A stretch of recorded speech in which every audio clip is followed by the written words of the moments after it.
yang lebih baik. Orang perempuan lebih baik jangan terlalu ramah dengan anak laki-laki, apalagi dodor yang menteng raya-raya. Getanyuan udara, hana tua ramah tadi hak agak. Karena menyeberang ramah irama menyeramah murah.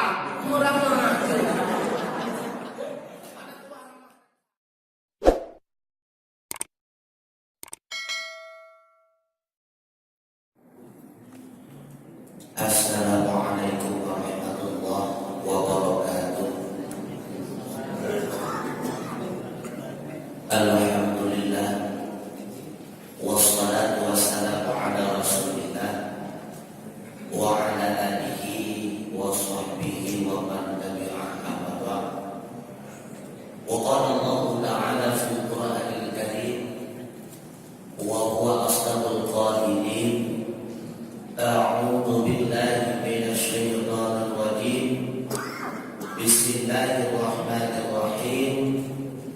Wal 'asri innal insana lafi khusr illal ladzina amanu wa 'amilus shalihat wa tawassaw bil haqq wa tawassaw bis sabr.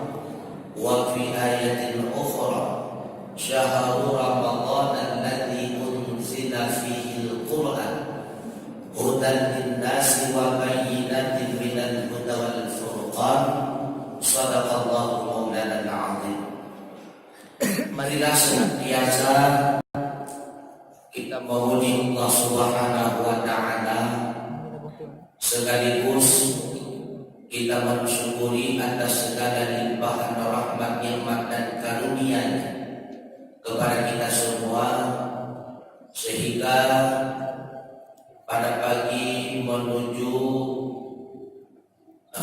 siang hari ini kita telah dapat berkumpul kembali di dalam masjid jami yang kita cintai ini dalam tujuan kantin ataupun kajian rutin yang telah digagahi oleh GPS bersama remaja Masjid Jami. Ya, mudah-mudahan teman-teman kita pada pagi hari ini mendapatkan ma'unah, barakah, hidayah di sisi Allah Subhanahu wa ta'ala.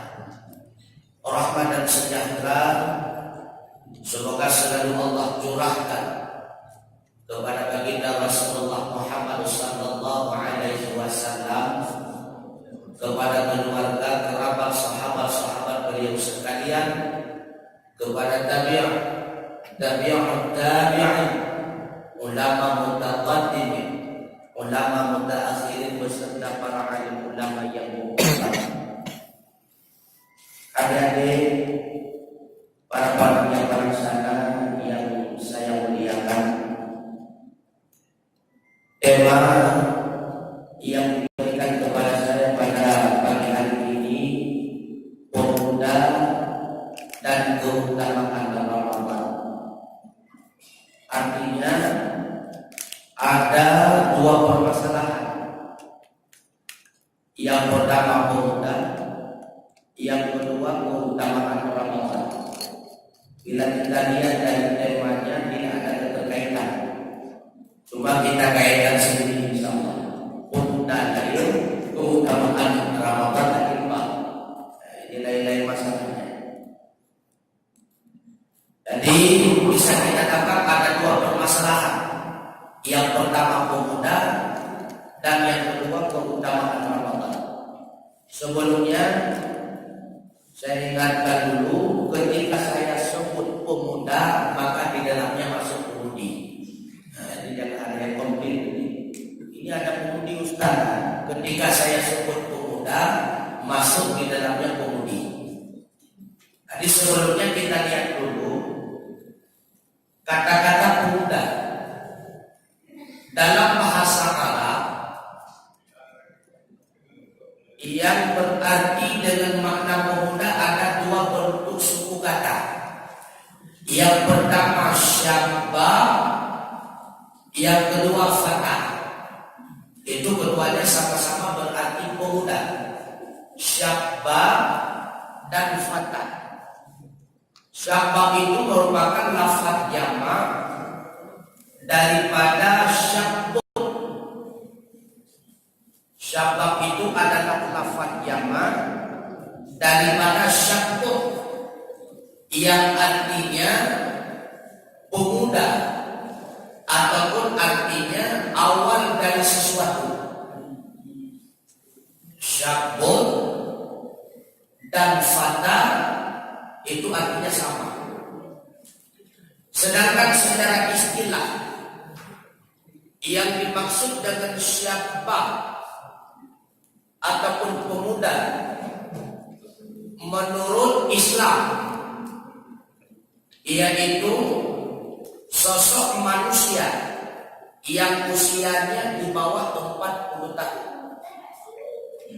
Yang dimaksud dengan pemuda adalah manusia yang berusia di bawah 40 tahun dan sesudah balik, itu pemuda. Andai kata lewat daripada 40, jadi pemuda-pemuda roni ya kan. Jadi yang dimaksud dengan pemuda di bawah daripada 40. Yaitu lawan daripada syabab yaitu syuyukh. Lafaz jamak daripada syayikhun. Arti syuyukh secara bahasa berubah. Arti daripada syuyukh banyak ubahnya. Itu secara bahasa. Sedangkan secara istilah yang dimaksud dengan syuyukh sosok manusia yang usianya di atas 40 ke atas, batasan mati. Dan syuyukh. Syuyukh. Jadi beda antara syuyukh dengan syabab. Kalau syabab badannya masih segar, tenaganya masih kuat, tekad dan kemauannya juga masih kuat, kemudian semangatnya membara. Nah, lagi ultron bentuk ayo datang mental. Harapan dan cita-citanya itu masih dalam keadaan menjulang tinggi. Yang syabab dan istilah yang diistilahkan di dalam kitab Fathul Bari. Ya, jadi kalau pemuda beda dengan syuyukh dengan orang tua. Kalau orang tua sebaliknya, artinya keadaan badannya sudah mulai rapuh, tenaganya mulai loyo dan lemah, semangatnya berkurang, tekad dan kemauannya menurun, serta tidak banyak lagi harapan dan cita-cita. Anda diharapkan. Maka di dalam budaya Islam, kehidupan manusia ataupun masa fase manusia hidup di dunia ini terbagi kepada 4 fase. Yang pertama dinamakan dengan fase tufuliyah. Yang kedua dinamakan dengan fase syabab. Yang ketiga khuhulah. Dan yang keempat syaykhukhah. Yang dimaksud dengan fase tufuliyah yaitu fase kanak-kanak, mulai daripada lahir sampai balik, itu tufuliyah, masa kanak-kanak. Yang kedua syabab, dari usia balik sampai kepada 40, belum masuk 40, di bawah 40, itu masa syabab, masa remaja ataupun masa muda, masa remaja. Kemudian yang ketiga khuhulah. Yang dimaksud dengan khuhulah yaitu masa dewasa. Dari 40 batasannya sampai 60. Itu masa dewasa. Kemudian syaykhukhah, masa tua. Dimulai daripada 60 sampai mati. Dan syaykhukhah. Jadi ada 4 fase. Tufuliyah, syabab, khuhulah, dan syaykhuha. Kemudian di dalam Al-Quran surah Ar-Rum ayat 54, Allah menjelaskan kepada kita yang bahwa masa syabab ataupun masa muda itu letaknya di antara dua masa yang memiliki kelemahan. Letaknya di tengah-tengah di antara dua masa, yang kedua masa tersebut merupakan masa lemah. Sebagaimana firman Allah di dalam Al-Quran, Allahul ladzi khalaqakum, Allah telah menjadikan kamu min dha'fin, dalam keadaan lemah. Artinya ketika kita lahir masih dalam keadaan baik, lemah, masih digendong, diberikan susu dan sebagainya. Kan hana urut lahir gejak pada kumur pun mudah-mudahan tanggal ini bayi ada yang pimpinnya.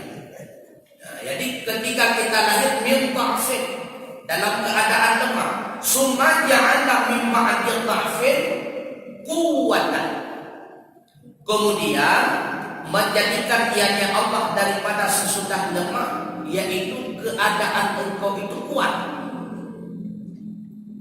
Summa ja'ala min ba'di quwwatin dha'fan wa syaibatan, kemudian menjadikan ianya Allah daripada sesudah kuat dalam keadaan lemah, wa syaibah, dan dalam keadaan berubat.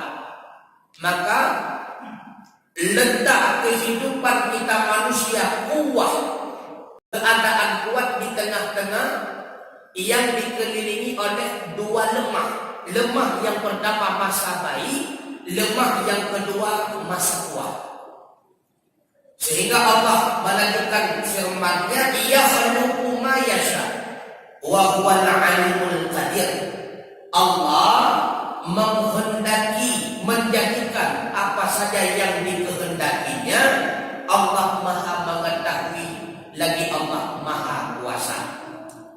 Nah, jadi masa muda adalah salah satu masa yang letaknya di tengah-tengah di antara dua lemah.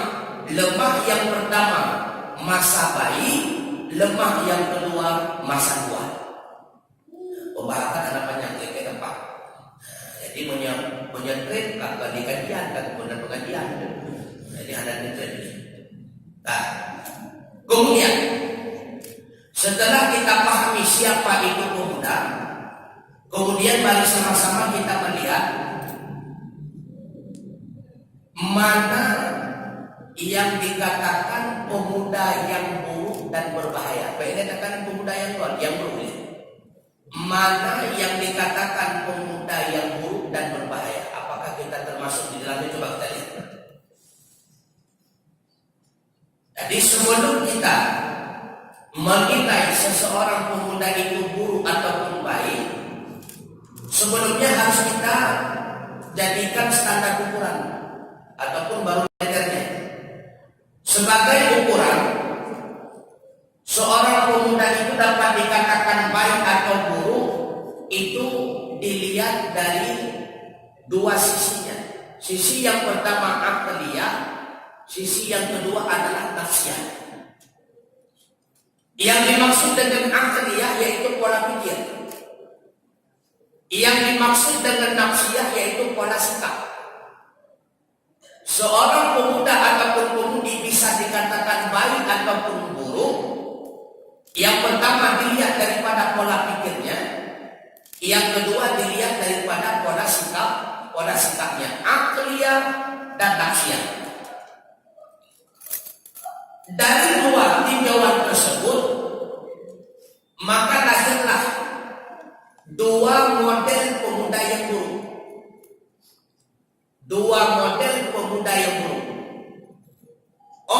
Yang kita kumpulkan secara keseluruhan keburukan yang dimiliki oleh pemuda dan pemudi, dapat dikategorikan keburukan itu ada dua model. Yang pertama, syabun dzu syubhatin. Yang kedua, syabun dzu syahwatin. Yang dimaksud dengan syabun dzu syubhatin, yaitu pemuda yang memiliki syubhat. Yang dimaksud dengan pemuda yang memiliki syubhat, pemuda yang pola pikirnya agak sedikit rancu. Artinya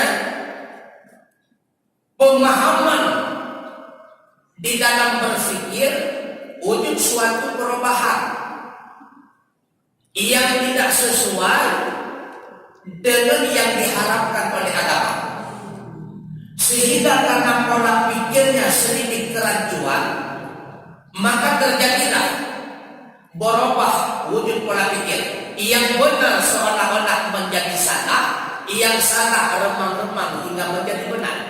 Ini syabun dzu syubhatin. Syabun dzu syubhatin.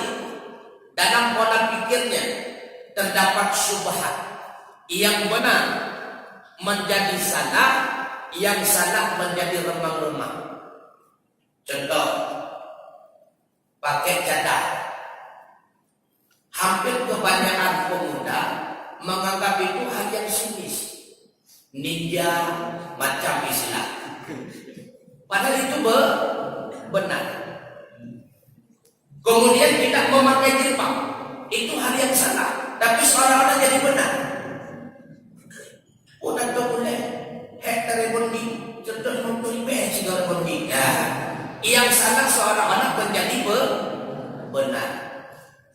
Itulah yang dimaksud dengan syabun dzu syubhatin. Pemikirannya agak sedikit rancu, sehingga yang benar menjadi salah, yang salah menjadi remang-remang. Yang kedua, dzu syahwatin. Pemuda yang memperturutkan hawa nafsunya. Pemuda yang memperturutkan hawa nafsunya. Inilah pemuda yang beranggapan masa muda adalah masa hura-hura. Masa muda masa bersenang-senang. Masa muda masa melampiaskan cinta.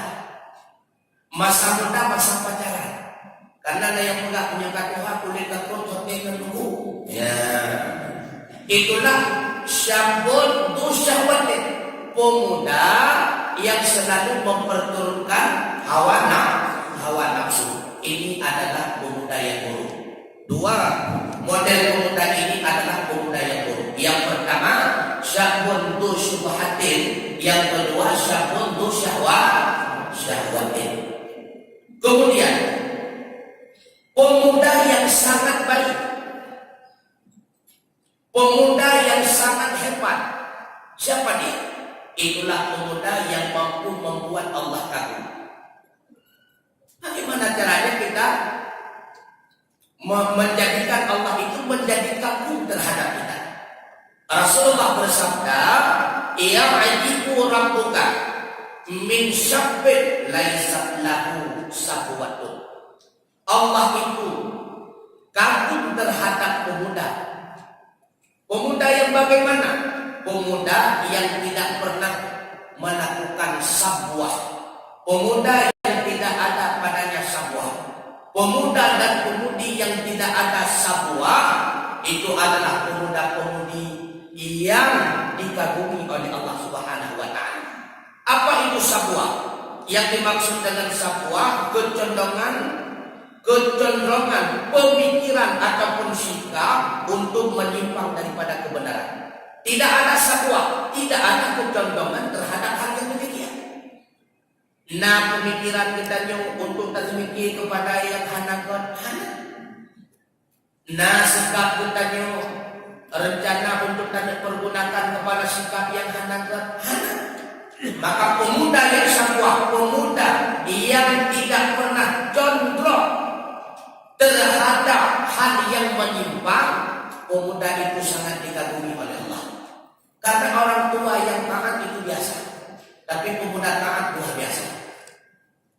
Orang tua taat itu biasa, bahkan taat kata kemudian urun tua taat wajar karena kaki sehingga jangan ingat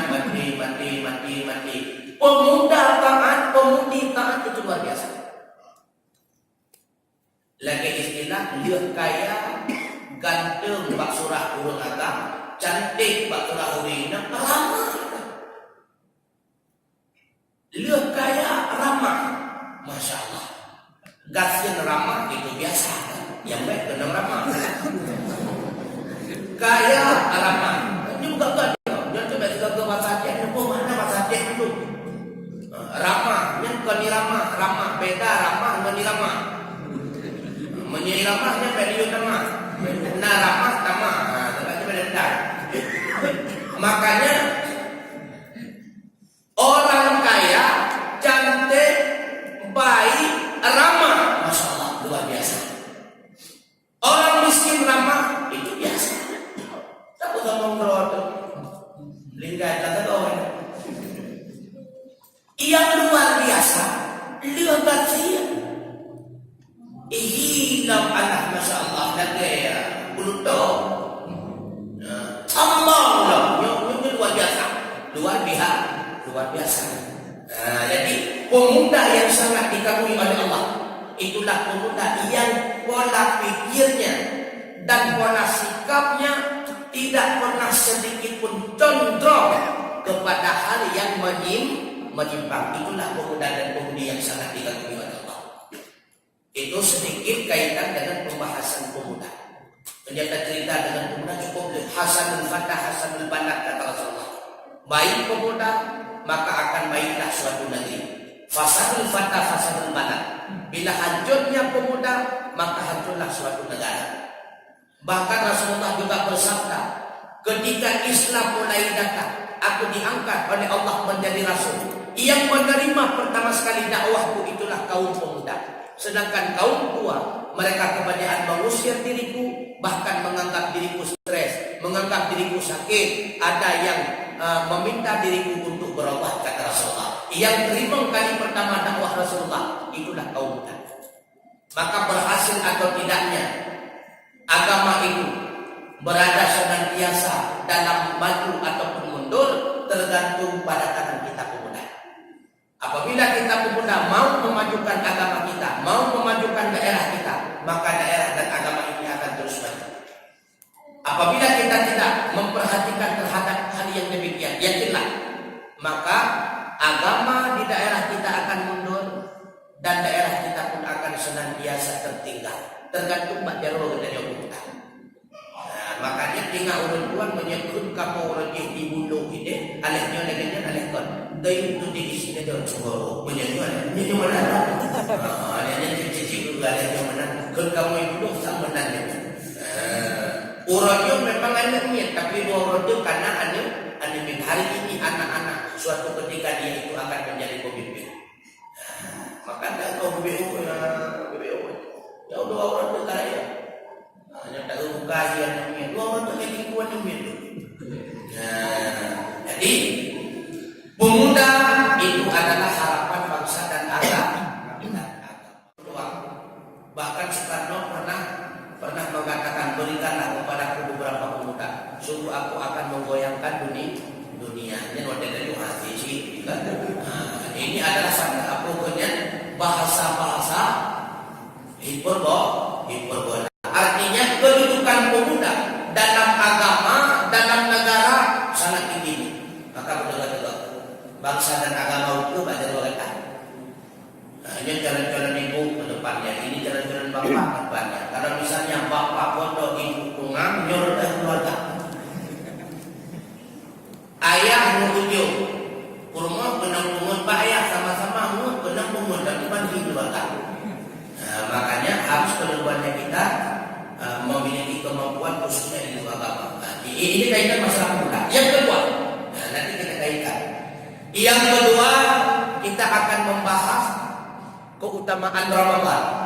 Sebenarnya ada kaitan antara pemuda dengan keutamaan Ramadan. Kecuali kalau tema kiprah pemuda dalam Ramadan. Ini baru tidak dalam bulan Ramadan. Nyokor pemuda dan keutamaan Ramadan.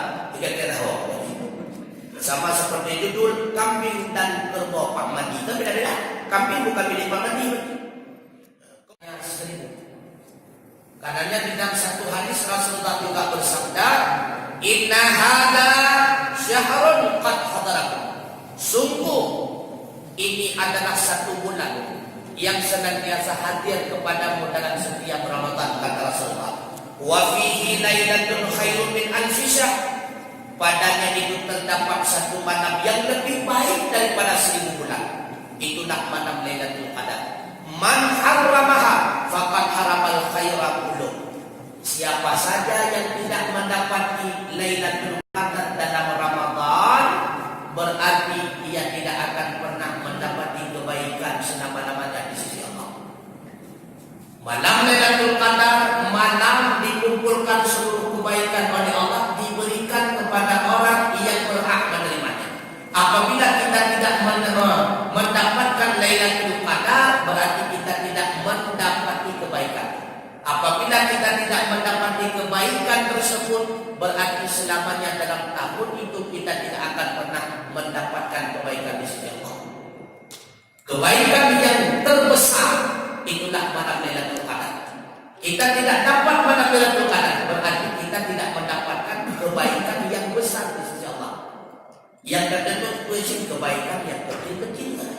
Makanya Rasulullah bersabda, "Man harramaha faqad harrama khaira kullu." Siapa saja yang terhalang dirinya dengan Lailatul Qadar, sungguh telah menghalang dirinya daripada kebaikan setiap kebaikan. Maka mudah-mudahan Lailatul Qadar ini kita dapat merasakan. Amin ya Allah. Nah, yang kamu rokok Lailatul Qadar? Nah, yang pernah merokok Lailatul Qadar? Ada yang pernah dapat Lailatul Qadar? Tanda-tanda orang mendapatkan Lailatul Qadar, tanda-tanda orang mendapatkan Lailatul Qadar, keadaannya 100% berubah. Keadaannya 100% berubah. Yang pertama takut, 100% langsung tahan. Yang berarti merokok Lailatul Qadar. Tapi menyebut boneng kemudian gak ada boneng kan operasi plastik yang Lailatul Qadar. Jadi sikap keadaan hidupnya yang dulunya maksiat, setelah dia dapat Lailatul Qadar, keluar daripada maksiat, termasuk dia kepada orang yang taat. Ulun yang merokok Lailatul Qadar, dia jijik dan benci kepada maksiat. Karena memang orang yang terpilih pasti itu berada pada keadaan makam orang-orang yang terpilih senantiasa dalam ibadah. Yang tanda ita tuku Bolivia anak nyau jeraya kanya lebih anian bosuni ide guna burdok tinggal di kota tu kau pada dunia dia mandang kerja bersujud pakai menyenangi pada anak. Tanda khusus seseorang itu mendapatkan Ramadan berubah 100%. Yang dulunya maksiat sekarang jadi taat. Menyaurinang yang dulunya sering berbantah-bantahan dengan suami, tapi sekarang tidak. Bagi suami yang dulunya senantiasa membiarkan istri dari maksiat, sekarang sudah tidak. Bagi anak yang dulunya yang berekon sering suut sambut dengan urusi, tapi sekarang berubah. 100% berubah. Itu di antara bukti dan tanda bahwa orang tersebut mendapatkan Lailatul Qadar. Kemudian selanjutnya, pada oleh peminat juga. Kemudian selanjutnya keistimewaan yang terdapat dalam Ramadan. Dalam Ramadan diwajibkan kepada kita berpuasa. Ya ayyuhalladzina amanu kutiba alaikumusiyam kama kutiba alal ladzina min qablikum la'allakum tattaqun. Allah mewajibkan kepada kita untuk melaksanakan puasa. Apa hebatnya amal ibadah puasa? Yang pertama, hebatnya amal ibadah puasa, dia itu akan menjadi perisai. Karena kita ini belum tentu tidak masuk neraka. Bisa saja transit dulu dalam neraka, baru kemudian masuk surga. Apalagi orang dalam keadaan kasih transit mendung ya kan? Transit mendung termasuk pegah. Sulit. Akan tetapi karena kita pernah melaksanakan puasa Ramadan, kata Rasulullah, walau kamu kamu transit dalam neraka, puasa itu akan menjadi perisai bagimu. Rasulullah bersabda, "Asyamun junnah kajunnati ahadikum minal jabal." Puasa itu akan menjadi perisai untukmu seperti perisai yang engkau pakai pada ketika peperangan. Perisai dan perisai. Nah, lagi pakai di kue. Ada Pak Jero yang muda yang dulu, yang Pak Pindo yang kedai ninja, bukan ninja, Kapten Amerika. Kapten Amerika. kamu yang sering nonton Kapten Amerika. Perisai. Jadi puasa itu akan menjadi perisai bagi seseorang yang transit terlebih dahulu dalam neraka. Gempedamong dalam neraka, akan tetapi kita tidak terbakar dalam api neraka karena ada perisainya, yaitu puasa. Itu hebatnya yang pertama. Yang kedua, puasa itu dapat menghapuskan dosa kita yang telah lalu. Dengan kita berpuasa semata-mata karena Allah, maka seluruh dosa kita yang telah lalu terhapus. Tapi ingat, kebanyakan ulama menafsirkan itu dosa kecil, bukan dosa besar. Tapi itu hak Allah. Bisa saja Allah mengampuni dosa yang besar. Man sama Ramadana imana wa ihtisaba, ghufira lahu ma taqaddama min dhanbi. Siapa saja yang berpuasa dalam Ramadan dengan penuh keimanan dan mengharapkan hanya semata-mata kepada Allah, ghufira, Allah mengampuni dosanya taqaddama min dhanbi, yang telah lalu. Bisa saja dosa yang besar itu Allah. Yang ketiga, hebatnya puasa mampu menciptakan seseorang menjadi hamba-hamba takwa, menjadi hamba-hamba yang bertakwa. Karena tidak ada cara lain untuk mengalahkan hawa nafsu kecuali hanya dengan berpuasa. Makanya apabila kita pemuda berhajat kepada menikah, akan tetapi ekonominya melemah, maka Rasulullah memerintahkan kepada kita untuk berpuasa. Cewek punya rencana pun kawin, ekonomi hante, yang cewek-cewek dari muktu banyak kau menanti, dan cewek, nada cewek, anak ini bakal untuk dua oke, no rehat, insyaallah bakal menung. Ada yang pacaran. Pacaran itu bukan budaya kita umat Islam. Pacaran itu budaya orang kafir. Mengapai hati untuk Allah Bapak. Siapa saja yang menyerupai satu kaum, maka dia itu bahagia di mana kaum tersebut menjaga di bawahnya. Buat apa itu deh?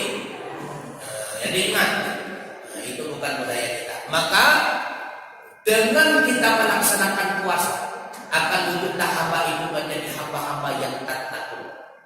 Siapa tak takut itu? Imtithalu awamirillah wa ijtinabun nawahi.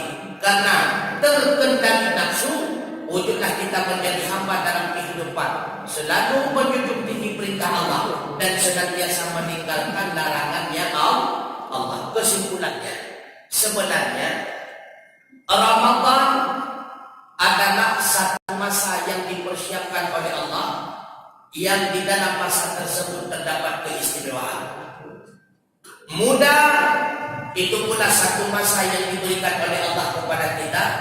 Di dalam masa tersebut juga terdapat keistimewaan. Kedua-duanya adalah masa-masa yang memiliki kelebihan, masa-masa yang memiliki keutamaan, masa-masa yang memiliki keistimewaan. Akan tetapi keistimewaan tersebut hanya didapati oleh orang-orang yang bersungguh-sungguh di dalam mempergunakan dua masa tersebut.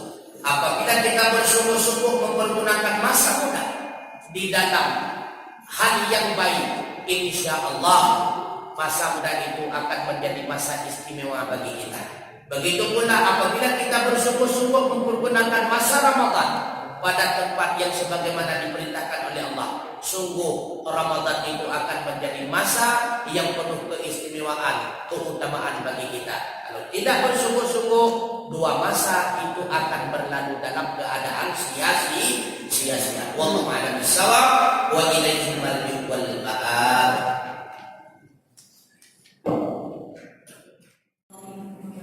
Waalaikumsalam warahmatullahi wabarakatuh.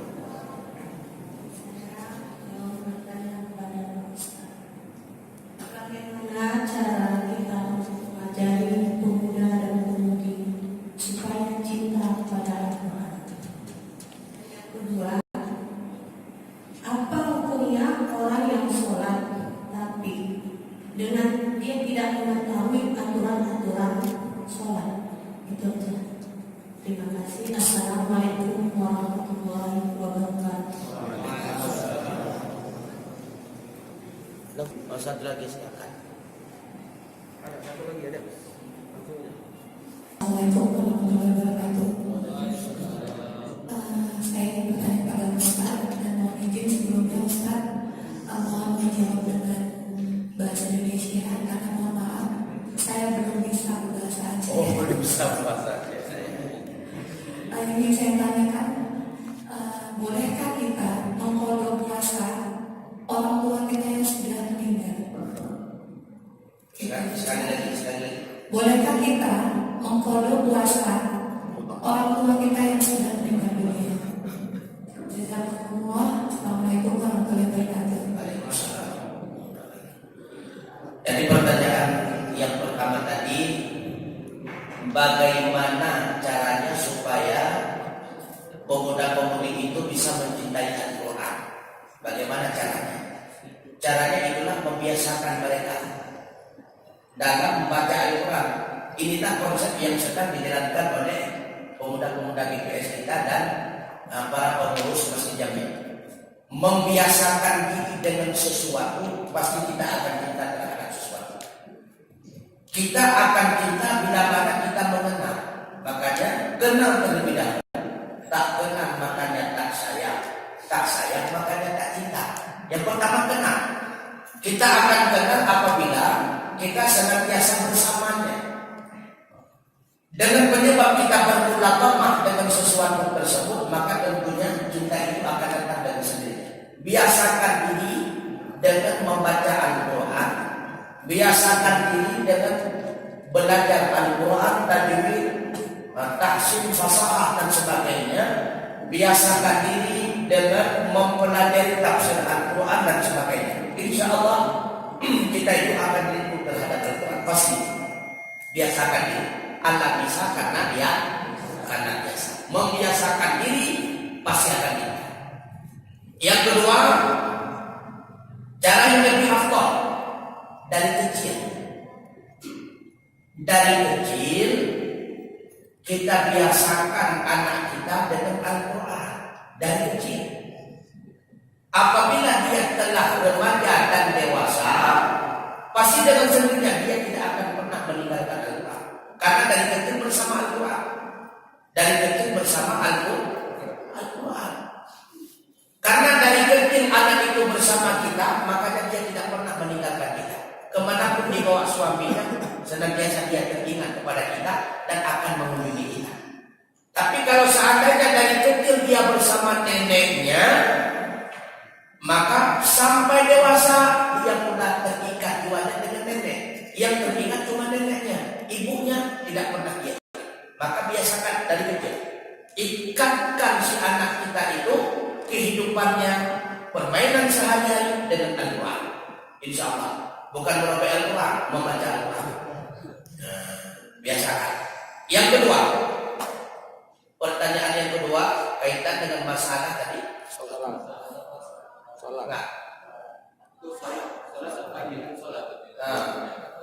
Melaksanakan salat tidak mengetahui hukum-hukumnya.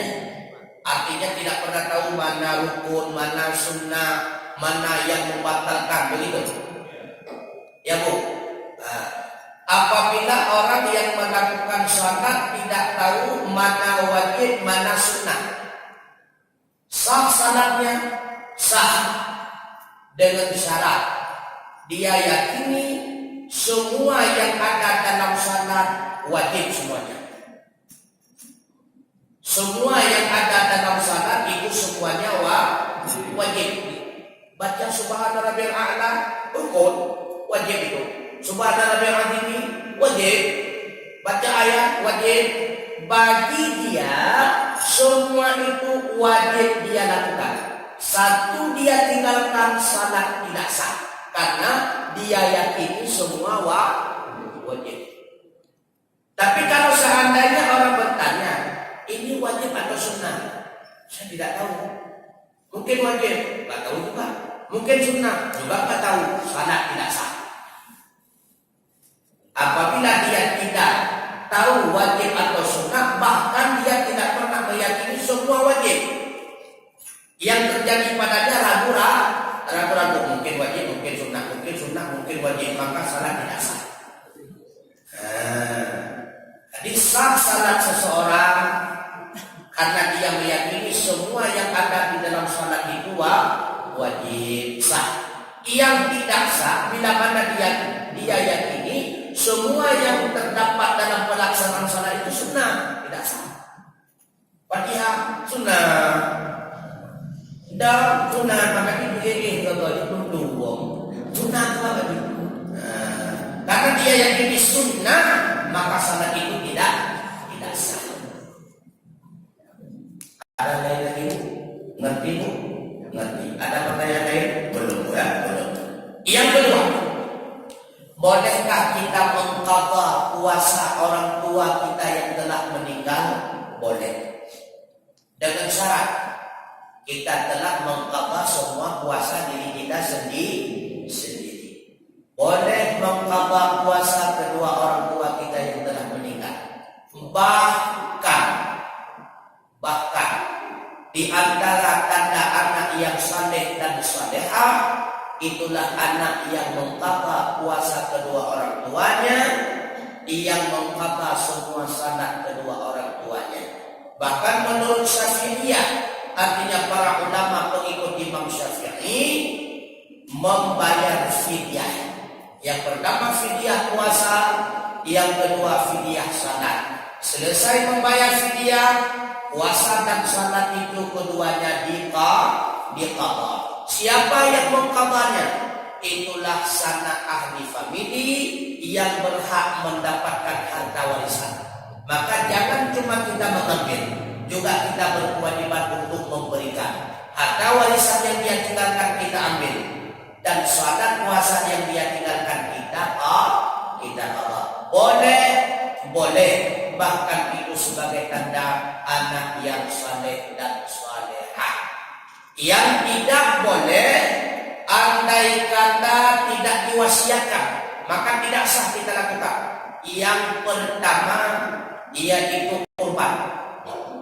Apabila beliau tidak berwasiat kepada kita, maka kurban itu tidak sah kita sembelih kepada orang tua kita yang telah meninggal. Caranya supaya dapat pahala, kurban itu kita sembelih untuk diri kita, tapi kita kasahkan pahala untuk orang tua kita. Ya Allah, jadikanlah pahala kurban ini kepada ayah dan ibunda. Kurban itu tetap milik kita, artinya dia itu akan menjadi kendaraan bagi kita, tapi pahala terbagi dengan kedua orang tua kita. Yang kedua, khilaf, yaitu umrah. Apabila tidak diwasiatkan kepada kita, maka kita tidak boleh membatalkan umrah orang tua kita yang telah meninggal. Apabila tidak diwasiatkan. Tapi ada pendapat yang membolehkan. Ada pendapat yang membolehkan. Sekalipun tidak diwasiatkan, kita boleh melaksanakan umrah kepada kedua orang tua kita.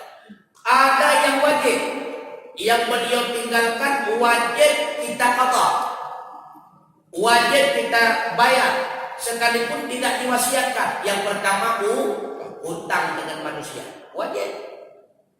Bakal baju hutang, kenapa tidak mau bayar hutang orang tua? Tidak diwasiatkan. Hutang hanya wasiatnya. Hutang wajib dibayar. Wallahu a'lam bishawab.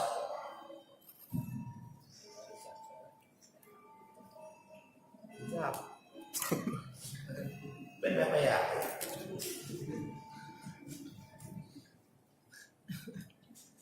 Tadi Ustaz bilang bulan Ramadan semua pintu surga dibukakan. Nasi mana? Jadi kalau bukan bulan Ramadan, apakah pintu surga tertutup? Pasti.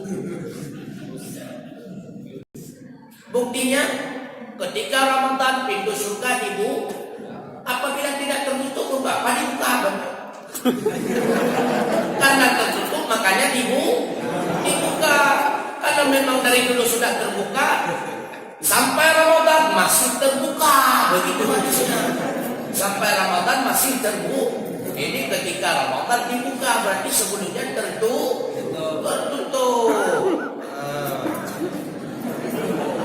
Hanya melawan neraka, enak kan? Ini pertanyaan logika nih, makanya mainnya jawaban logika aja. Yang kedua, Assalamualaikum Ustaz. Saya ingin bertanya, kalau orang tua kita salah dan kalau orang tua kita salah dalam gerakan salat, apa yang harus kita lakukan sebagai anak, sedangkan kita tidak berani menegurnya ini salah? Sesuatu yang salah wajib ditegur sekalipun itu kepada orang tua kita. Karena watawasau bil haq, watawasau bis haq. Anak yang tidak mau menegur kesalahan kedua orang tua, ini artinya anak ini tidak sayang kepada kedua orang tua. Anak yang sayang kepada kedua orang tua, itulah anak yang tidak membiarkan orang tua terjerumus dalam neraka. Maka apabila orang tua kita salah, tegur. Cuma menegur orang tua beda dengan menegur anak-anak. Penyandungnya jauh penyungnya be ayahnya salah. Beriah laganya. Jadi menegur ayah tidak demikian. Ada tata cara dan tata krama tersendiri. Jauh penyung ayah sana tadi sebut salah. Jadi wajib ditegur agar menjadi benar. Wajib, bukan sunnah, wajib. Kata Rasulullah juga bersabda, apabila engkau melihat kemungkaran, maka cegahlah yang pertama dengan kekuatan. Apabila tidak mampu dengan ucapan, apabila tidak mampu maka dengan hati, walau itu selemah-lemah iman. Maka kemungkaran wajib dihilangkan. Di antara kemungkaran itulah melakukan ibadah dalam keadaan salah, itu bukan.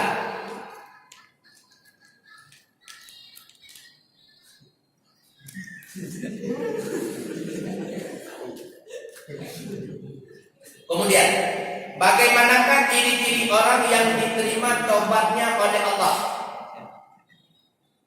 Yang kedua, bagaimana cara menghilangkan penyakit hati? Bagaimanakah ciri-ciri orang yang diterima taubatnya oleh Allah? Ciri-ciri orang yang diterima taubatnya oleh Allah. Syekh Ibnu Hajar Al-Asqalani, beliau menjelaskan di antara bukti dia itu diterima ibadat oleh Allah Subhanahu wa taala ketika dia keluar daripada ibadah tersebut, dia merindukan kembali ibadah tersebut. Itu bukti yang pertama. Ketika dia keluar daripada salat, membuktikan bahwa salat itu benar-benar diterima oleh Allah, dia sangat rindu kembali kepada salat tersebut. Contoh, tadi kita melakukan salat duha. Kemudian selesai daripada melakukan salat duha, kita rindu kembali. Seolah-olah ingin melakukan kembali salat duha. Padahal sudah 11 rakaat kita lakukan, tapi ingin melakukan kembali. Itu bukti yang pertama. Bukti yang kedua, setelah kita keluar daripada ibadat tersebut, sikap kita berubah. Sikap kita berubah. Perbuatan kita juga berubah. Artinya persentase maksiat berkurang. Sebelum masuk dalam salat misalnya, Sebelum masuk dalam salat biasanya kita ngumpat orang paling kurang 5 orang lah. Tapi ketika keluar daripada salat cuma tinggal 2 orang lagi, berarti berkurang 3 orang. Berarti tanda itu salat itu sudah diterima. Tapi belum sempurna, belum maksimal. Kenapa? Belum semuanya mampu kita tinggalkan. Selesai salat tidak lagi ngumpat, berarti semua persentase salat diterima oleh Allah. Itu di antara bukti. Maka membuktikan diterima atau tidaknya ibadah kita tergantung keadaan kita, sikap, kelakuan dan sebagainya setelah keluar daripada ibadah. Terarah kepada yang baik ataupun kepada yang buruk. Apabila keluar daripada ibadah, bahkan sikap dan kelakuan kita lebih terarah kepada yang buruk, sama dengan ibadah tadi tidak diterima, bahkan tercatat sebagai maksiat. Ada yang ibadah tercatat sebagai maksiat, yang dia lakukan ibadah tapi tercatat dalam buku stambuk malaikat itu adalah maksiat. Mana ibadat yang tercatat sebagai maksiat? Itulah ibadat yang kita lakukan tidak dibarengi dengan ilmu. Ibadat yang dilakukan oleh seorang hamba tidak dibarengi dengan pengetahuan, maka tercatat ibadat tersebut sebagai maksiat. Karenanya ketika keluar daripada ibadah tersebut, bukan malah kita berubah kepada arah yang lebih baik, melainkan kita berubah kepada arah yang lebih buruk. Karena yang kita lakukan itu maksiat Allah. Bagaimana cara menghilangkan penyakit hati? Yang pertama, kita mampu menghilangkan penyakit dengan cara ketahui dulu bentuk penyakitnya. Penyakit hati banyak. Penyakit yang mana yang mau dihilangkan? Yang penyakit hati cukup tu. Yang pertanyaan, bagaimana cara menghilangkan penyakit hati? Tergantung penyakit hati yang mana. Ujub, riya, takabur, iri, dengki, tamak, semua. Kalau semua tidak cukup mampu. Secara garis besar, cara menghilangkan penyakit hati secara garis besar, secara umum kata Imam Ghazali, di antaranya biasakanlah diri kita dengan mengingat kematian. Cuma satu. Biasakanlah diri kita dengan mengingat kematian. Maka semua penyakit hati rontok sendirinya, sembuh sendirinya. Ingat kematian. Misalnya kita terlalu takabur, ingat mati. Untuk apa saya takabur? Saya jalan bangkit. Atau ria juga demikian, ujub juga demikian, tamak juga demikian, iri. Untuk apa saya iri untuk orang? Untuk apa saya iri untuk orang? Dia memang Allah berikan nikmat kepadanya, mungkin karena dia itu terlalu taat kepada Allah. Saya tidak diberikan nikmat karena saya tidak terlalu taat. Padahal saya jalan mayat, saya jalan bangkai. Berarti saya pun harus senantiasa taat kepada Allah, agar yang pertama siap sedia sebagai jalan bangkai, yang kedua agar dapat kebaikan sebagaimana yang dia dapati. Ingat mati, gada penyakit hati. Cara yang pertama ingat kematian. Cara yang kedua, cara menghilangkan penyakit hati itu biasakan dengan muhasabah, introspeksi diri. Yang ketiga, jangan terlalu melihat ke atas. Makanya senantiasa lihat ke bawah. Selalu tak waktu iri. Apabila kita senantiasa melihat ke atas, akan lahir sifat iri. Dengan adanya iri akan timbul dengki. Karena iri dan dengki ini adalah takwa. Sahabat tadi. Maka kata Imam Ghazali, yang pertama ingat mati, yang kedua introspeksi diri, yang ketiga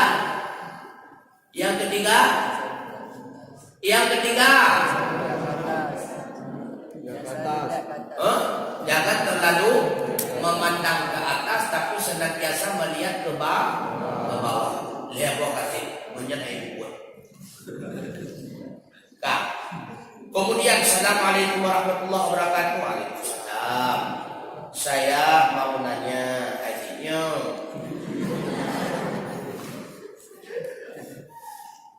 masalah adab bertetangga. Kadang tetangga kita sering ribut sampai kita terganggu dan kita sudah menegur, tapi tetap aja seperti itu. Tindakan selanjutnya gimana Ustaz? Mengganggu yang bagaimana? Apabila mengganggu karena terlalu besar menghidupkan televisi volumenya, ataupun ataupun terlalu besar volume berbicara beliau. Ada yang apa ayat tak apa kau? Ada ayat tak mungkin. Domna ayat tak mungkin. Menyubahkan layar suara kemudah dan payah coba. Bisa saja kunjung ke keluar. Jadi betul. Jadi menang. Apabila terganggu yang bagaimana? Karena terganggunya ada yang terganggu karena tetangga kita memelihara ayam, sehingga selalu ayam tersebut masuk ke rumah kita, mengotori rumah dengan kotorannya dan sebagainya. Itu mengganggu. Itu mengganggu dosa. Ataupun tetangga memelihara kambing, sedangkan kita menanam bunga. Dia pelihara kambing, kita tanam bunga kita dihabisin kambing, mau habisin kambing dia, tentu dosa dengan Allah Ta'ala. Jadi jalan keluarnya gimana? Minta bayar, jangan bunga dihabisin kambing, kita habisin kambing, itu dosa. Jadi jalan keluarnya minta bayar, boleh. Jadi bagaimana Ustaz? Kadang tetangga kita sering ribut sampai kita terganggu, tegur. Dan kita sudah menegur, bukannya menegur. Kita sudah menegur, tapi tetap aja seperti itu. Kita tegur kali yang kedua, tetap tidak berubah, maka kita lapor kepada orang tua kampung. Itulah pentingnya kadus, lorong, Tuhan apa. Maka orang tua itulah yang memberikan nanti pemahaman kepada tetangga kita. Karena apalagi di kota itu kan hanya menteri-turi kan, urung jero tepat. Beda ke kamu di gandang, tak karuan dapat berapa, yang karuan buang. Berarti buang dengan karuan, no mati lumiwan dengan pakai mana bukan? Karena di kota ya. Kemudian apa hukum bersahabat dan cowok dengan cowok? Apa hukum bersahabat dengan cowok? Kalau sebatas bersahabat boleh. Kalau sebatas bersahabat boleh, silakan. Kalau sebatas bersahabat, jangan sampai kepada tingkat pacaran Islami. Panggil Aki Umi. Ada pacaran Islam. Sampai itu artinya. Kawan boleh, tidak ada larangan. Walaupun kita berkawan dengan lawan jenis, tapi ada batasan-batasannya. Ada batasan-batasan. Tidak boleh kita berduaan, apalagi dalam tempat-tempat sunyi. Karena bisa saja nanti kawan, akhirnya mesra. Kawan tapi mesra, nyoba lebih bahaya. Gara-gara pertemuan. Akhirnya perkenalan, akhirnya perjanjian, akhirnya kakak, akhir. Ujung pun akhir kuyun. Bersahabat boleh, tapi ada batasan. Yang lebih baik. Orang perempuan lebih baik jangan terlalu ramah dengan anak laki-laki, apalagi dodol yang menteng raya. Getanyuan udara, anak tua ramah tadi haknya ada. Karena menyeberang ramah irama, menyeramah murah. Anak tua ramah tadi. Kita yang masih lagi baru itu mau jadi jangan terlalu ramah. Berkawan boleh, tapi ingat batasan-batasannya. Jangan sampai kita melewati batasan. Silakan berkawan karena Allah, silakan. Apabila di dunia kita itu berteman karena Allah, maka ketika Ketika kita berpisah juga karena Allah, juga nanti di akhirat kita akan berjumpa kembali karena Allah. Bagaimanakah hukum ketika kita sedang melaksanakan salat sunnah qabliyah, namun sudah masuk waktu iqamah? Apakah kita lanjutkan sunnah qabliyah atau membatalkannya untuk mengutamakan salat wajib? Tidak boleh merusak salat, tidak boleh merusak salat ketika kita di dalam salat. Yang dinamakan merusak berarti kita sedang melaksanakan. Walau itu salat sunnah, tidak boleh merusak salat. Apabila kita telah bertakbiratul ihram ataupun kita sedang di dalam salat, maka salat itu wajib diselesaikan. Kalau seandainya kita melaksanakan sunnah qabliyah zuhur ataupun sunnah qabliyah asar, lalu tiba-tiba pada rakaat memasuki rakaat yang kedua dia iqamah, memasuki salat zuhur ataupun salat asar, apakah kita batalkan salat tersebut? Daun sah.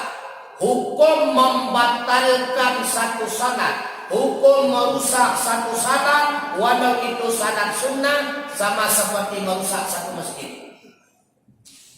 Artinya dosa merusak salat sama seperti dosa merusak satu masjid. Kalau salat wajib berarti sebesarnya Masjidil Haram. Salat sunnah qabliyah mungkin sebesar Masjid Jami mungkin. Pokoknya merusak masjid. Jadi tidak boleh membatalkan salat, wajib dilanjutkan sampai selesai. Wajib dilanjutkan sampai selesai. Makanya sunnah, sebelum kita melaksanakan sunnah qabliyah, kita melihat dulu suasananya. Apakah ini mendekati kepada takbiratul ihram wajib ataupun belum? Apabila mendekati, lebih baik jangan melakukan sunnah qabliyah dengan tujuan kita dapat di takbiratul ihram bersama imam. Wallahu a'lam bishawab. Ada lain sekarang? Ya. Oh, betul.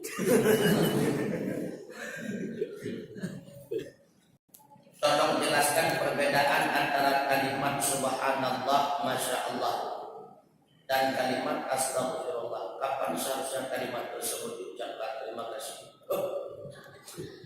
Ini zikir. Sebenarnya mengucapkan kalimat zikir tidak ada tempat tertentu dan tidak terbatas. Mengucapkan zikir tidak ada batasan. Kapanpun, dimanapun, dalam suasana apapun, kecuali di dalam WC, kecuali di dalam tempat yang bernajis. Ini pertanyaan kaitan misalnya terkejut, misalnya apa diucapkan, masya Allah atau subhanallah. Ya mungkin kena maksud pertanyaan. Kan mungkin, wow, innalillahi wa inna ilaihi raji'un. Berarti subhanallah, kalimat subhanallah itu ucapan ketika melihat sesuatu yang ta'ajub, melihat sesuatu yang ta'ajub. Yang hal-hal yang membuat kita ini merasa ta'ajub itu subhanallah. Kalau masya Allah bukan melihat sesuatu yang ta'ajub, melihat sesuatu keberhasilan orang yang kita mengharapkan, mudah-mudahan kita pun mendapatkan keberhasilan sepertinya, maka kita ucapkan masya Allah, kapan saya dapati seperti itu, masya Allah, kapan saya bisa merasakan seperti itu. Nah, berarti melihat suatu kelebihan daripada orang lain dan kita pun mengharapkan mendapatkannya. Itu ucapannya masya Allah, jangan subhanallah, jangan salah. Kemudian kita mendahulukan astagfirullah ketika melihat hal-hal yang salah yang dilakukan oleh orang lain, ataupun kita salah pada waktu tertentu, misalnya dalam ucapan kita astagfirullah salah. Rencana hana tunggu tapi roh tunggu. Rencana hana kadang tunggu tapi mengurung tunggu. Yang astagfirullah. Apabila kita melihat mayat, innalillahi subhanallah. Subhanallah ya. Innalillahi wa inna ilaihi raji'un. Begitu pula ketika orang ketabrak, ketika ada musibah sumpah, semua itu kalimatnya inna lillah. Ketika kita nguak, alhamdulillah. Ketika bersih, alhamdulillah. Kemudian kalau kita mendengar, menjawab, yarhamukallah. Kemudian kita jawab kembali ya. Jangan mendengar komposisi saja. Menyeberdoa, alhamdulillah. Menyeberdoa, tergantung batuknya. Apabila batuknya itu sampai sesak, maka innalillah musibah.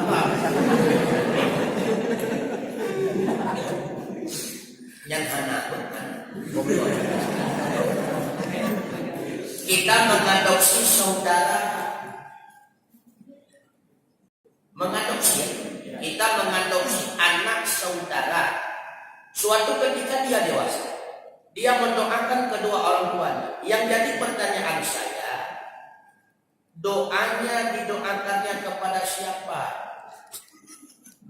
Sampai Ustaz, apakah kepada orang tua kandung atau orang tua yang diadopsi? Ya orang tua kandung lah. Allahumma ghfirli wa liwalidayya. Arti walidayya, kedua orang tua saya, ibu yang melahirkan saya, bapak yang menjadi bagian tubuh saya, ayah kandungnya, ibu yang mengandungnya, ayah kandungnya, ibu yang mengandungnya. Orang tua adopsi tidak mendapat apa-apa karena kedua orang tua adopsi itu bukan orang tua. Apabila ayah yang diadopsi yaitu anak perempuan, maka si anak perempuan itu pertama menjadi anak, kemudian bisa menjadi calon melahirkan anak. Artinya bisa dijadikan istri yang kedua bagi ayah tersebut. Maka hati-hati Bu. Jadi seorang laki-laki mengadopsi seorang anak perempuan, dari kecil memang diadopsi sampai kuliah di Banda Aceh. Kata bapak, ibu jangan pergi ya, saya mau lihat keadaan sana. Siati sana di Banda Aceh, ibu jangan pergi. Itu bisa saja Siati sudah dinikahi. Jangan dengar-dengar ya. Pertama jadi anak, akhirnya menjadi calon ibunya si anak. Jangan dengar-dengar. Sah nih. Karena sah nikah tidak boleh si anak perempuan ini berduaan satu rumah dengan bapak tersebut, haram. Mesum. Apabila yang diadopsi anak laki-laki sah nikah dengan ibunya, maka haram satu rumah dengan ibu tersebut. Yang dengar-dengar. Apabila si anak laki-laki itu sakit, haram hukumnya bagi si ibu, ceboknya haram. Karena nengok orang bukan anaknya, kecuali sepupunya. Itu sama kedudukan seperti anak. Ponaan ada yang buka kerangka. Ponaannya. Namanya ada kumpul yang masalah. Maka ketika seorang anak yang adopsi berdoa, Allahumma ighfirli wal walidayya warhamhuma kama rabbayana shaghira. Doa tersebut terkhusus kepada ayah dan ibu kandungnya. Karena kepada adopsi, orang tua adopsi, walil muslimin wal muslimat. Nah, ini bro. Karena ayah adopsi juga orang Islam. Berarti daripada doa kepada muslimin muslimat, bukan ayahnya. Kalau misalnya berdoa, ya Allah, ampunilah ayah adopsi saya. Itu bukan ayah. Walaupun ayah adopsi bukan ayah, tetap orang lain. Kemudian Assalamualaikum, saya pernah mendengar bahwa wanita tidak boleh memakai pakaian berwarna putih. Bagaimana tanggapan Ustaz? Mohon penjelasannya. Mana tanggapan lu?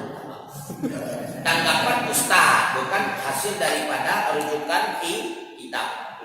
Sebenarnya ada pendapat, ada. Orang perempuan tidak boleh memakai pakaian putih, ada. Tapi itu pendapat yang dibantah oleh kebanyakan para ulama. Kebanyakan para ulama mengatakan tidak ada beda antara warna pakaian bagi laki-laki dan perempuan. Tidak ada beda warna pakaian antara laki-laki dan perempuan. Memang pada masa jahiliyah berbudaya bahwa perempuan cuma boleh memakai warna hitam. Sedangkan kaum laki-laki boleh memakai seluruh warna. Karenanya budaya jahiliyah tersebut merambah sampai kepada masa Turki Utsmani. Kemudian pada masa Sultan Al-Fatih, Sultan yang terakhir daripada kerajaan Turki Utsmani, ini Sultan Al-Fatih ini usianya 21 tahun. Usia 21 tahun sudah menjadi khalifah sultan terakhir dunia. Bahkan beliau ahli strategi. Cukup baik, komandan perang. Cukup mudah. Sultan Al-Fatih, sultan terakhir.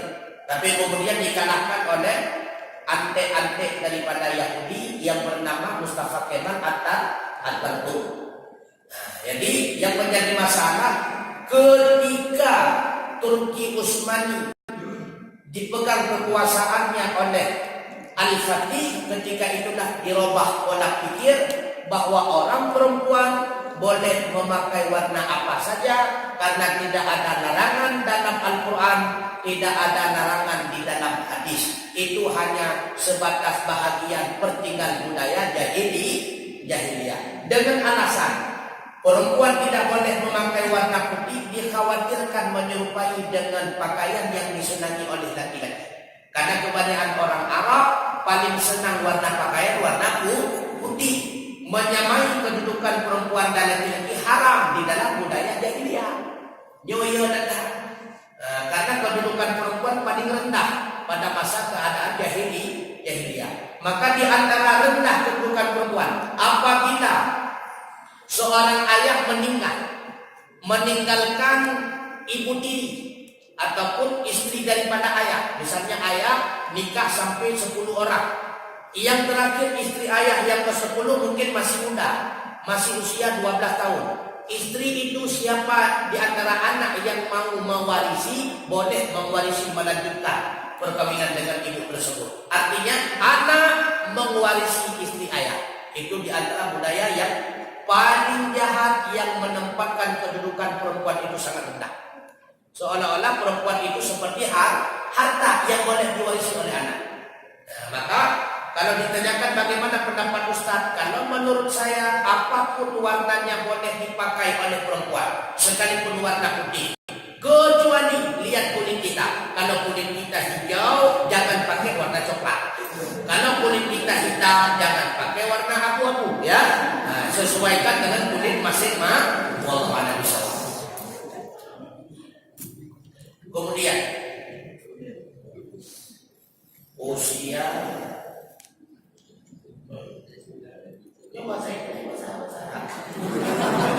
Ustaz yang saya muliakan, Ustaz kan di dalam sebuah hadis, jika ada membaca doa setelah wudu, dia akan diberikan keistimewaan dengan bebas memilih pintu surga. Bagaimana penjelasannya Ustaz? Benar, ini ada hadisnya. Siapa saja yang membaca doa setelah menyelesaikan wudu, asyhadu an la ilaha illallah wa asyhadu anna Muhammadar Rasulullah. Allahumma waj'alni minal muttaqin waj'alni min ibadika sholihin. Kata Rasulullah dalam hadis tersebut, bagi dia bebas memilih pintu dari mana surga yang akan dia masuk. Bebas memilih pintu surga. Ya, benar. Bebas memilih pintu surga. Kenapa bebas? Memang dia ahli surga. Kalau seandainya kita bukan ahli surga, dengan penyebab membaca doa tersebut tidak boleh memilih pintu surga karena masuk neraka, boleh memilih pintu neraka. Ini yang dimaksud oleh Rasulullah, memang dia ahli surga. Memang dia ahli surga, tapi ada tambahan amalannya, yaitu membaca doa setelah wudu. Maka Allah berikan, karena dia ada tambahan, maka Allah berikan keistimewaan selanjutnya. Pilih pintu surga manapun, silakan kau masuk. Jadi masuk pintu surga lagi masuk di mana? Lagi masuk pintu besar. Dia pintu gerbang Reno, pintu gerbang Reno, pintu gerbang Reno. Tapi punya surga milik kita contoh apa pintu tu, bagi di masing-masing. Dia masuk untuk memasuki masuk surga. Apabila tidak masuk surga boleh memilih. Apabila tidak masuk surga tidak boleh memilih. Betul hadis tersebut betul. Tapi ini hadis hasan diperdebatkan oleh Nasai kepada hadis dhaif. Tapi kalau menurut Imam Muslim ini hadis maudhu'. Hadis maudhu'. Untuk fadhil amal silakan.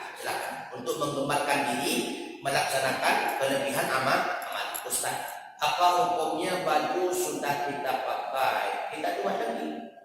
Misalnya sudah kita pakai 2 kali, tapi sebelum kita jual sudah kita bilang baju tersebut sudah dipakai, tidak perlu dibilang. Baju yang telah dipakai bolehkah dijual? Kalau ada yang beli silakan. Kalau tidak ada yang beli, bagaimana cara untuk menjualnya? Cuma yang salah, andai kata terjadi penipuan, ini pakaian baru nih. Rupanya label pakaian yang lain kita gantung di baju yang telah kita pakai. Itu berarti penipuan, itu haram, dosa. Jualan sah, dosa disedia larangnya. Maka baju yang telah kita pakai boleh dijual, tapi yang lebih bagus jangan dijual, disedekah saja. Yang lebih bagus disedekah. Mahal tentu. Kalau mahal sedekah juga. Karena bersedekah dengan barang yang paling mahal, artinya bersedekah dengan sesuatu yang sangat disukai, itu sangat besar pahalanya. Ingin dapat pahala sedekah yang besar, maka sedekahkan sesuatu yang paling disukai, yang paling disenangi. Yang paling ganda kamu sedekahnya yang paling layak pahala. Ya tadi yang kita nyambu. Ya tahu rinam tadi kadang-kadang menyebutkan ubadi kadang-kadang. Anda jujur pada barokah pada yang terhitung, kan? Wadah kapur hanya dia baju menuju mendengar. Dia kemenang itu. Jadi boleh menjual pakaian yang sudah usang. Makanya ada istilah menjual pakaian bekas. Boleh, anak masalah. Yang tidak boleh menjual istri. Ini istri bekas. Tidak ada istri bekas. Bekas istri ada. Istri bekas tidak ada. Tidak boleh menjual. Tak boleh.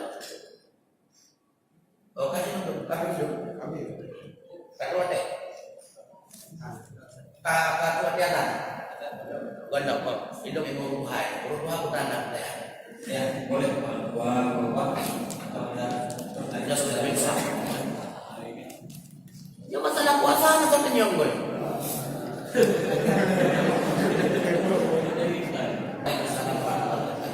Ustaz, kalau misalnya kita puasa tapi nggak sholat, gimana hukumnya?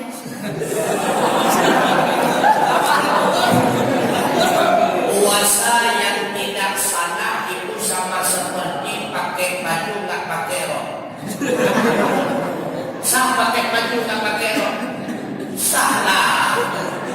Sah pakai baju nggak pakai rok, sah, akan tetapi tidak ada faedah. Artinya sahkah puasa dia? Sah. Yang penting sempurna syarat dan rukun. Apabila puasa itu sempurna syarat dan rukun, berarti sah puasanya. Tetapi tidak ada manfaat, karena yang diperiksa pertama di akhirat salah.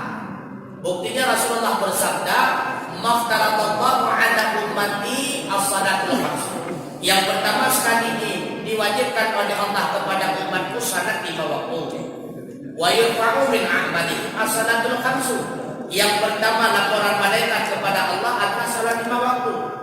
Kemudian wa yus'aluna yaumal qiyamah as-salatul khams. Yang pertama sekali dipertanyakan, diperiksa ketika kiamat itulah salat 5 waktu. Nah, berarti bandingan ada puasa tidak salat, bandingan seperti ada pakai baju tidak pakai rok, sama dengan sah pakai baju karena sudah tergantung di badannya, tapi tidak ada faedah. Ada lain? Di belakang. Iya.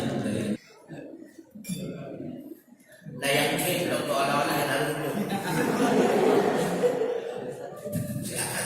Assalamualaikum Ustaz. Saya mau nanya, bagaimana kalau kita niat puasa hari ini tapi untuk hari seninnya, karena takutnya malam senin informasinya lupa. Yang pernah kita kerjakan kan kalau puasa tadi malamnya langsung kita niat. Ini hari Minggunya kita niat untuk hari Senin, itu boleh nggak kayak gitu? Kalau seandainya boleh nyoblos sebelum tanggal 17, boleh nyoblos sebelum tanggal 17, boleh nyoblos. Karena tanggal 17 tidak bisa datang, maka tanggal 15 kita nyoblos. Maka boleh. Nyoblos kemarin memilih presiden boleh sebelum tanggal 17. Tidak boleh ya. Tidak biasa nyoblos kita kan? Tidak kan? Kalau seandainya kita punya misalnya kertas suara sendiri, nyoblos di rumah dia semula. Dia mengikat. Enggak, berarti enggak boleh kan? Begitu pula berarti enggak boleh niat puasa sunnah untuk hari Senin ketika hari Minggu. Tidak biasa. Tidak sah. Termasuk sama. Kalau boleh nyoblos hari ini, boleh. Tidak sah, karena amal ibadah itu niatnya yang dimaksud dengan niat harus beriringan dengan pelaksanaan. Kalau tidak beriringan dengan perbuatan, beriringan dengan hari yang akan kita laksanakan. Kalau puasa rukhsah, maka boleh niat ketika malam. Jadi kalau misalnya puasa untuk hari Senin, saya qada Ramadan ketika hari Senin ya Allah, tidak sah. Yang wajib niat kapan niatnya? Ketika malam Senin ya. Ada